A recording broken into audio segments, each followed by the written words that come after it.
Today we review The Lincoln Logger, that film where Matthew McConaughey grows a beard and dons a flannel shirt after accidentally stumbling onto an ingenious idea for a children's toy. No, Stu, it's not that. No? The Lincoln Lawyer. What? It's not about... That's not the film? It's about a lawyer. Today we review The Lincoln Lawyer. Is it worth watching, or should have filmmakers gone with my first idea? Find out our verdict right now on Movieology.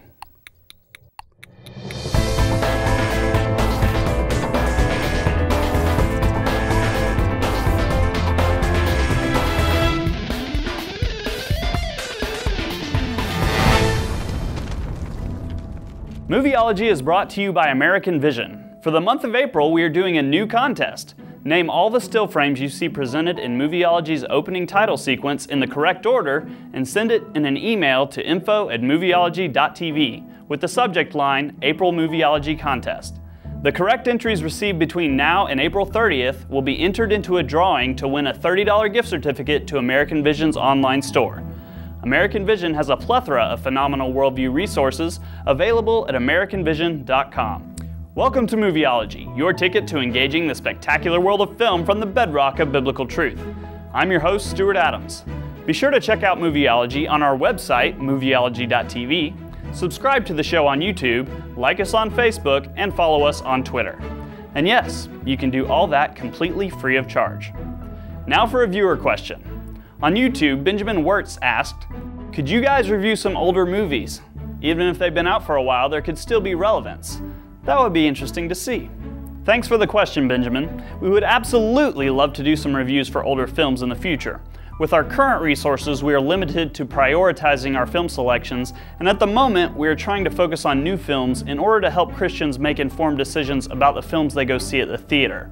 But yes, we are eager to review older movies as well, and since more of our viewers have seen them, there's potential for some great discussion. So with that, let's move on to today's review.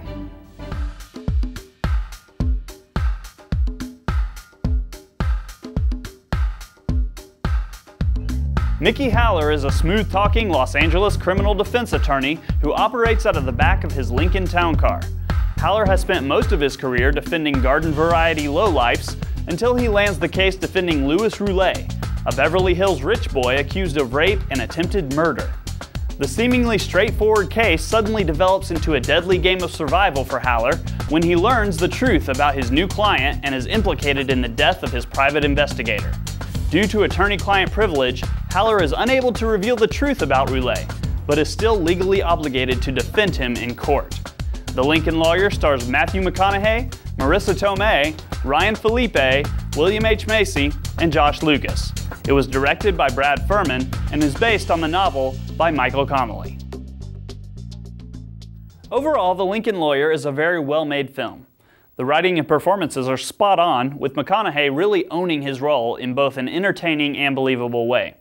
As with practically every other film in Hollywood, you will have to suspend disbelief on occasion, but the story is well told and there are no gaping holes in the narrative.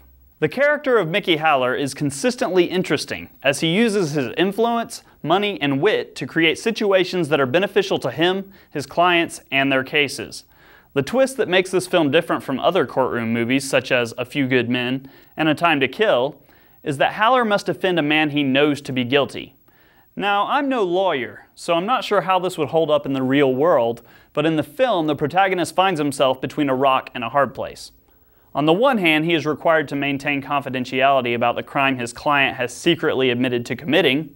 On the other, he is by his silence withholding information, evidence, and testimony in a criminal investigation. This ethical dilemma makes some bold statements about our judicial system, as it is portrayed as one that is based more on manipulation of itself rather than finding the truth. The debate over whether or not it is in fact the case in real life we'll save for another time. The worldview of The Lincoln Lawyer is mostly godless, with the decisions and motivations being based firstly on whether or not something is legal, and secondly on whether or not society defines something as good or bad.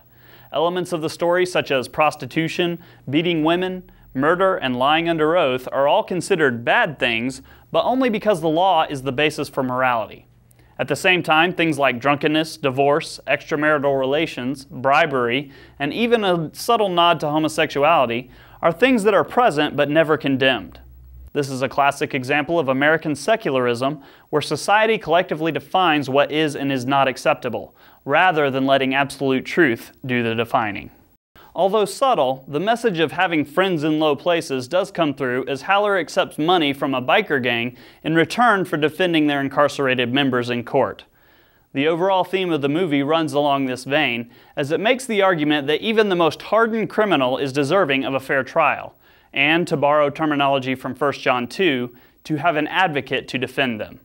This really hit home for me, as so often we as Christians tend to be unloving and even malicious to criminals in our society. Yes, I'm all for punishments equal to the crime, and that includes capital punishment. But this film was a great reminder that Christ continues to be my advocate despite my extensive rap sheet. I give The Lincoln Lawyer 4 stars out of 5 for being a solid courtroom thriller that takes a hard look at the American justice system and raises a lot of questions regarding ethics, legality, and morality. If you'd like to continue a deposition regarding this film, please email us at info@movieology.tv, or you can message us at YouTube, Facebook, or Twitter. As always, be sure to screen this movie for content before going to see it. Until next time, I'm Stuart Adams. Thanks for watching. Your host, Stuart Adams. Be sure to check out this show that you're watching that I can't remember the title of, even though I work on it constantly. But the story is well told, and there are no gaping holes in the narrative. The teleprompter, it's disappearing. In order to help. Okay. It made sense to Jeff.